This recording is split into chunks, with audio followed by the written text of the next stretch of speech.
नमस्कार दोस्तों आज हम आपके लिए महात्मा बुद्ध की ऐसी कहानी लेकर आए हैं जिसे सुनकर आप अपने अंदर उठ रहे गंदे और वासना के विचारों को अवश्य रोक पाएंगे। उससे पहले अगर आप भी भगवान बुद्ध को दिल से मानते हैं और उनके सच्चे भक्त हैं तो कहानी को पूरा सुने और चैनल को सब्सक्राइब करके कमेंट बॉक्स में नमो बुद्धाय अवश्य लिखें। एक बार एक युवक गौतम बुद्ध के पास आया और गौतम बुद्ध से बोला कि हे बुद्ध, मेरे मन में इतने गंदे विचार क्यों आते हैं।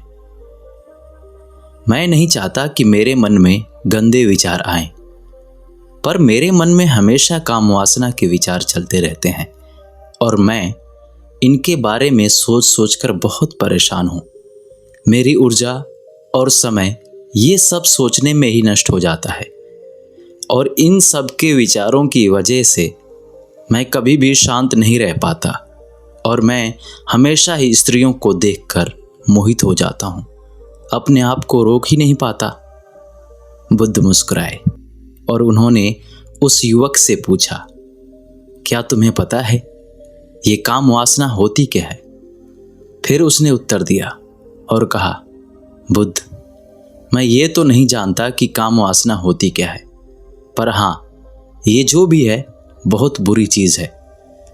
फिर बुद्ध ने उस युवक से कहा कि सबसे पहले तो तुम्हें ये समझना है कि प्राकृतिक रूप से जो भी चीज़ हमारे अंदर है वो बुरी नहीं है।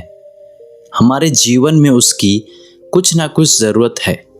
वासना कोई बुरी बात नहीं है, ये तो हमारे मन की एक भावना है जो हमें किसी ना किसी चीज़ की कमी का एहसास कराती है और फिर हम उस चीज़ को पाने के लिए उस चीज़ की तरफ आकर्षित हो जाते हैं।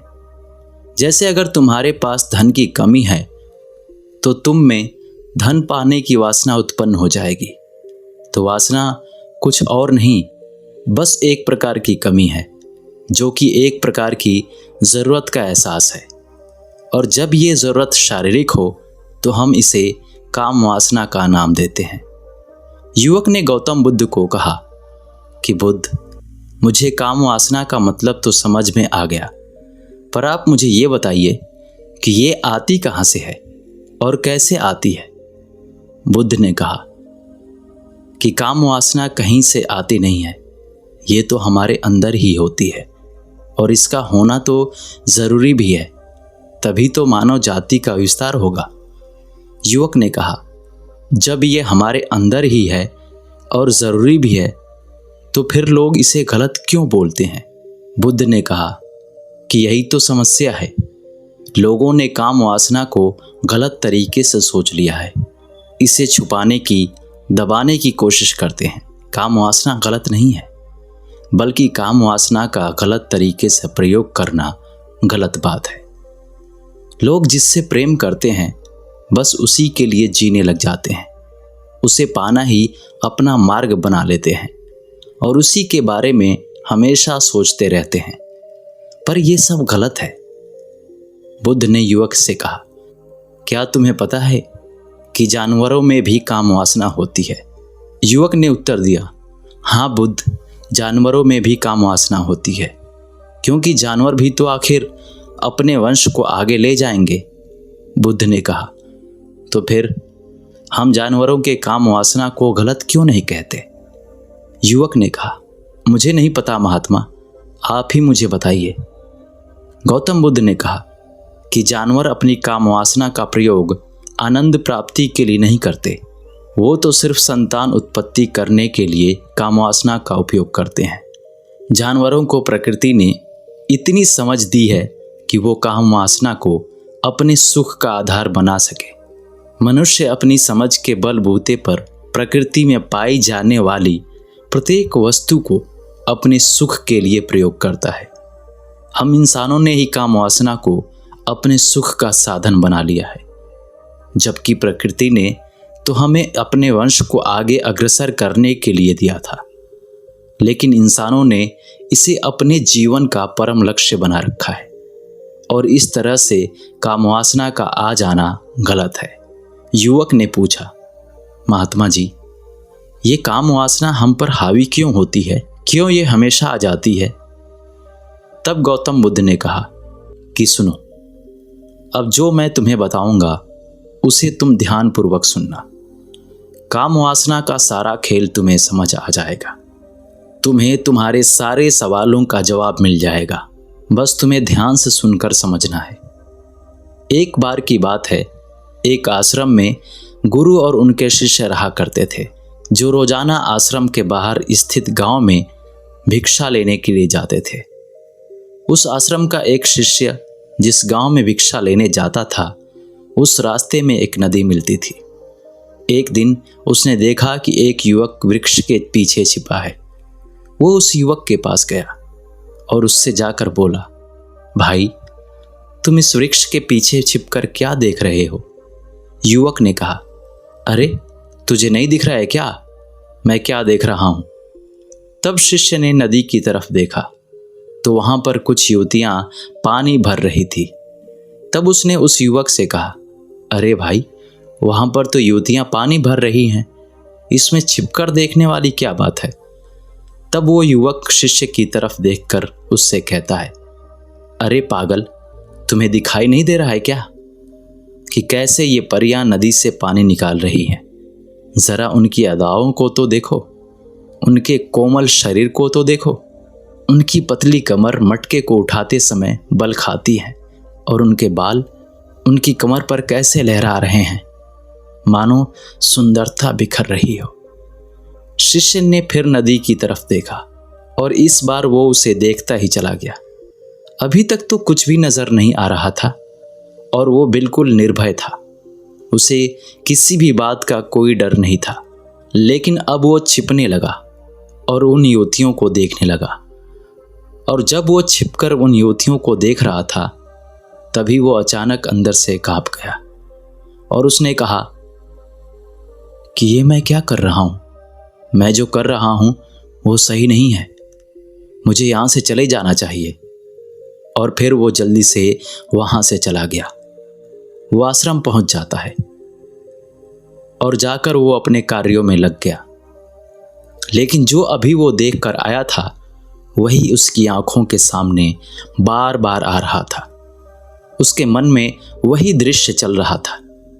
उसका मन वही सब कुछ देखने के लिए उतावला हो रहा था। उसका किसी भी काम में मन नहीं लग रहा था। सुबह होते ही वो जल्दी ही भिक्षा के लिए आश्रम से निकल जाता और उस नदी के पास वाले वृक्ष के पास जाता, जहां पर वो युवक पहले से मौजूद रहता था।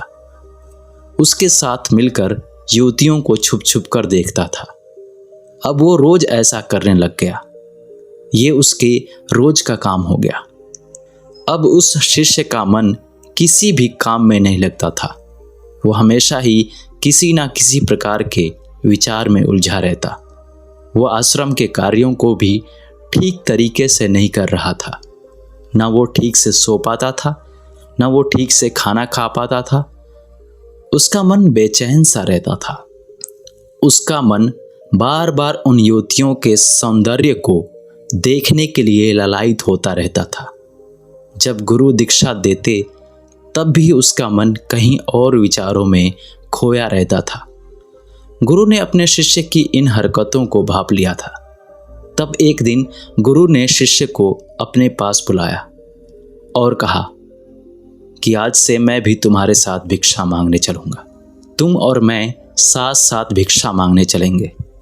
तभी शिष्य गुरु को मना करते हुए बोला, नहीं गुरुदेव, आप परेशान क्यों हो रहे हो? मैं अकेला ही ठीक से भिक्षा मांग सकता हूँ। गुरु ने शिष्य से कहा कि ठीक है, तुम अकेले ही भिक्षा मांगने जाओ। शिष्य तुरंत वहां से भिक्षा मांगने के लिए निकल गया। उसके जाने के बाद गुरु भी आश्रम से निकल गए और शिष्य का पीछा करने लगे कि वो जाता कहाँ है, किससे मिलता है। ये सब देखने के लिए उसके पीछे पीछे चलने लगे। कुछ आगे जाने के बाद गुरु ने देखा कि उनका शिष्य एक युवक के साथ एक वृक्ष के पीछे अपराधी की तरह छिपा हुआ है। कुछ आगे जाने के बाद गुरु ने देखा कि उनका शिष्य एक युवक के साथ एक वृक्ष के पीछे अपराधी की तरह छिपा हुआ है और छिपकर कुछ देख रहा था। गुरु भी अपने शिष्य के पीछे गए कि आखिर उनका शिष्य क्या देख रहा है, जिसे देखने के लिए वो वृक्ष के पीछे अपराधियों की तरह छिपा हुआ है। गुरु ने देखा कि उनका शिष्य वृक्ष के पीछे छुपकर युवतियों को देख रहा था, जो कि नदी से पानी भर रही थी। तभी गुरु ने शिष्य को कहा कि तुम क्या देख रहे हो? अपने गुरु की आवाज सुनकर वो शिष्य घबरा गया और उसके पसीने छूटने लगे। वो थर-थर कांपने लगा, जैसे किसी चोर को चोरी करते समय रंगे हाथों धर लिया हो। उसकी हालत खराब हो गई। वो कुछ भी नहीं बोल रहा था। उसके मुंह से कुछ टूटे फूटे शब्द ही बाहर निकल रहे थे। वो अपने गुरु से नजर भी नहीं मिला पा रहा था। गुरु ने शिष्य की तरफ देखा और कहा कि शिष्य तो निर्भय था, उसे तो किसी भी चीज का डर नहीं था, लेकिन ये क्या, तुम तो डर के मारे कांप रहे हो। शिष्य ने गुरु से कहा कि मुझे माफ कर दो गुरुदेव, मेरा इसमें कोई दोष नहीं है। उस युवक ने मुझे बहका दिया था, लेकिन आपसे मैं वादा करता हूं कि आज के बाद मैं ऐसा कभी दोबारा नहीं करूंगा। मुझे माफ कर दो गुरु। गुरु ने शिष्य से कहा कि कोई बात नहीं, पर इस बात का तुम ध्यान रखना कि हम जैसी संगति करते हैं वैसा ही फल हमें प्राप्त होता है। उसके विचार हमारे अंदर प्रवेश करते हैं, इसीलिए अच्छी संगति करो जिससे तुम्हारे अंदर अच्छे विचारों का प्रवेश हो। फिर गुरु और शिष्य आश्रम लौट आए और फिर से आश्रम के कार्यों पर ध्यान देने लगे। उसने उस रास्ते को त्याग दिया और दूसरे रास्ते से जाने लगा। वो अपने काम को ध्यान से करता, लेकिन धीरे धीरे उसके अंदर क्रोध उत्पन्न हो गया और फिर वो दूसरों पर क्रोध करने लगा और बेचैन रहने लग गया। अब वो सही समय पर भोजन भी नहीं करता था। वो भोजन भी बहुत कम खाता था। एक रात गुरु शिष्य के पास आए और उसे बोले कि अब तक तुम कितनी बार अपने वादे से मुकर चुके हो। ये सुनकर शिष्य अपने गुरु के चरणों में गिर गया और रोने लगा। रोते रोते ही उसने गुरु से कहा कि गुरुदेव, मैं कई बार अपना वादा भूला हूं, फिर वादा कर लेता हूं, लेकिन हर बार मैं वादा भुला देता हूं। मेरा मन मेरे नियंत्रण में है ही नहीं। मैं बहुत कोशिश करता हूं कि मैं अपने मन से सारे बुरे विचार को निकाल डालूं, लेकिन मैं चाह कर भी ऐसा नहीं कर पा रहा हूं। फिर गुरु ने शिष्य को कहा कि चलो मेरे साथ। गुरु शिष्य को आश्रम के बागीचे में लेकर गए और शिष्य से कहा कि देखो, यहाँ पर कुछ नाली बनी है जिससे नदी का पानी इन पौधों तक आ रहा है और ये पानी एक निरंतर भाव से बह रहा है। क्या तुम इस पानी के बहाव को रोक सकते हो? शिष्य ने कहा कि हाँ गुरुदेव, मैं इस बहाव को रोक सकता हूँ। फिर शिष्य ने मिट्टी उठाकर उस नाली में डाल दी। वो पानी कुछ देर के लिए रुक गया और फिर कुछ समय बाद मिट्टी के ऊपर से पानी बह गया। गुरु ने शिष्य से कहा, अरे ये क्या, ये तो पानी रुका ही नहीं। फिर शिष्य ने कुछ मिट्टी पत्थर उठाकर उस नाली में डाल दिए और फिर कुछ समय के लिए पानी रुक गया, लेकिन फिर उस पत्थर के ऊपर से पानी निकल आया। फिर गुरु ने कहा कि ये क्या हुआ, पानी तो फिर से बह गया। तुम तो बोल रहे थे कि तुम इसे रोक दोगे। क्या हम किसी काम को रोकना चाहें तो क्या हम उसे रोक नहीं सकते? तब शिष्य ने कहा, कोई बात नहीं गुरुदेव, मैं इस पानी को तो आपको रोक के दिखाऊंगा। वो फिर से एक भारी सा पत्थर लेकर आया और उसे नाली पर डाल दिया और पानी रुक गया। तब गुरु से कहा कि देखो गुरुदेव, मैंने कहा था ना कि पानी को मैं रोक दूंगा। मैंने पानी को रोक दिखाया, आपकी बात मैंने पूरी कर दी। गुरु मुस्कुराए और बोले, अच्छा, जरा ध्यान से देखो, पानी ये रुक गया क्या? वो तो पीछे की नाली से बाहर आ गया और अगल बगल से बह रहा है। और ध्यान से देखो, इस पत्थर के आगे भी आ गया और ये पानी अपना रास्ता बदलकर फिर से आगे की तरफ बह जाएगा और फिर कुछ देर बाद ऐसा ही हुआ। फिर गुरु ने शिष्य को समझाया कि तुम्हारे साथ भी तो ऐसा ही चल रहा है। तुम बार बार प्रयास कर रहे हो, पर हर बार तुम्हारा प्रयास टूट रहा है और ये हमेशा टूटता ही रहेगा। तुम कितना भी मिट्टी पत्थर रख लो, लेकिन पानी तो अपना रास्ता बना ही लेगा। ये सब देखकर शिष्य ने गुरु से कहा कि हे गुरुदेव, क्या कोई तरीका नहीं है जिससे मैं गंदे विचारों से बाहर निकल सकूं? और ये मेरे मन में आए ही नहीं। गुरु शिष्य को एक नदी के पास ले गए, जहां से उस बागीचे में पानी आ रहा था। गुरु ने शिष्य से कहा, वो पानी इसी नदी से जा रहा है। अगर हम यहीं से उस रास्ते को बंद कर दें जहां से पानी बागीचे में जा रहा है, अब क्या हम पानी को रोक नहीं सकते? शिष्य ने कहा कि हाँ गुरुदेव, अवश्य ऐसा हो सकता है। मैं इस पानी को यहीं से बंद कर देता हूं। तब आगे की नाली में पानी जाएगा ही नहीं और फिर बागीचे में पानी जाएगा ही नहीं। फिर शिष्य ने नदी से जाने वाले रास्ते को बहुत मेहनत करके पत्थर और मिट्टी डाल डालकर बंद कर दिया और गुरु से कहा कि गुरुदेव, मैंने पानी को बंद कर दिया, अब ये पानी बागीचे में जाएगा ही नहीं। तब गुरु ने कहा कि अगर पानी बागीचे में नहीं जाएगा तो पौधों को पानी कहाँ से मिलेगा? उन पौधों को तो पानी की आवश्यकता है, और उन पौधों में कुछ पौधे तो ऐसे हैं जिनको रोज पानी की आवश्यकता है। वो तो मुरझाकर मर ही जाएंगे, उनका क्या होगा? पानी तो हमें खोलना ही होगा। शिष्य ने गुरु की बात सुनकर वापस नदी से जाने वाले पानी का रास्ता खोल दिया। तब गुरु ने शिष्य से पूछा, अगर हम इस नदी के पूरे पानी को बागीचे की तरफ कर दें तो क्या होगा? तब शिष्य ने जवाब दिया कि गुरुदेव, वहां पर जितने भी पौधे हैं वो गलकर नष्ट हो जाएंगे, वहां पर कुछ नहीं बचेगा। फिर गुरु मुस्कुराए और बोले, तुम इस बात को समझो कि हमें किसी भी चीज को रोकना नहीं है, बस हमें हमेशा संतुलन बनाए रखना है। कम पानी से भी पौधे नष्ट होते हैं और ज्यादा पानी से भी पौधे नष्ट होते हैं। हमारा जीवन संतुलन से ही चलता है। गुरु ने शिष्य से कहा कि अगर मैं तुम्हें कहूं कि तुम आम के बारे में मत सोचो, तो तुम्हारे मन में सबसे पहले किसका चित्र आएगा? शिष्य ने कहा कि गुरुदेव, मेरे मन में तो पहला चित्र आम का ही आएगा। गुरु ने कहा कि जब हम गंदे विचारों को जबरदस्ती रोकने का प्रयास करते हैं तो वो और मजबूती के साथ हमारे अंदर प्रवेश करते हैं, हमारे अंदर उठते हैं। इसीलिए हमें उन्हें कभी भी दबाने की कोशिश नहीं करनी चाहिए। फिर गुरु ने शिष्य को समझाते हुए कहा कि हमारे गंदे विचार बुरे लोगों की संगति करने की वजह से भी आते हैं। कई बार क्या होता है कि कामुकता हमारे अंदर होती नहीं है, लेकिन कुछ अश्लील लोगों के साथ रहने की वजह से ये हमारे अंदर हावी हो जाती है।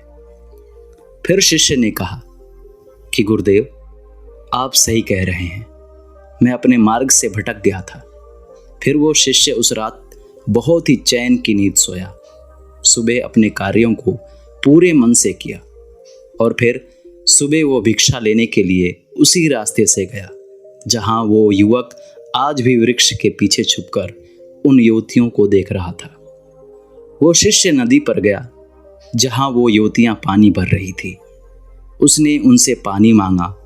उनमें से एक ने उसे पानी पिलाया और उस सन्यासी शिष्य के चरण छुए। शिष्य ने उसे आशीर्वाद दिया कि तुम्हारा कल्याण हो। उसका मन सकारात्मक ऊर्जा से भर गया। उसके चेहरे पर मुस्कान आ गई थी, जैसे कि उसे कुछ खोया हुआ वापस मिल गया हो।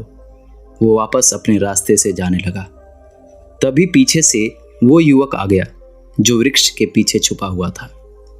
वो शिष्य के पास आया और बोला कि क्या बात है, आज तो तुमने नजदीक से दर्शन कर लिए, तुम तो मुझसे भी आगे निकल गए। तब शिष्य ने कहा कि हम हमेशा दूसरे के दर्शन करने में ही व्यस्त रहते हैं, अपने दर्शन कर ही नहीं पाते। तुम कब तक इस वृक्ष के पीछे छुपते रहोगे? किसी को पसंद कर लो, उससे बोल दो। अगर वो भी तुम्हें पसंद करती है तो शादी कर लो और उससे पहले तुम कुछ बन जाओ, अपने आप को पहचान लो। ऐसे अपना समय बर्बाद मत करो। फिर वो युवक रोज उससे मिलने लगा और उस युवक ने नदी पर जाना त्याग दिया। और फिर वो युवक अपने जीवन में कुछ बनने के लिए संघर्ष करने लगा। तो तुमने देखा संगति का असर क्या होता है। अपनी संगति बदलो, अपने विचार बदलो।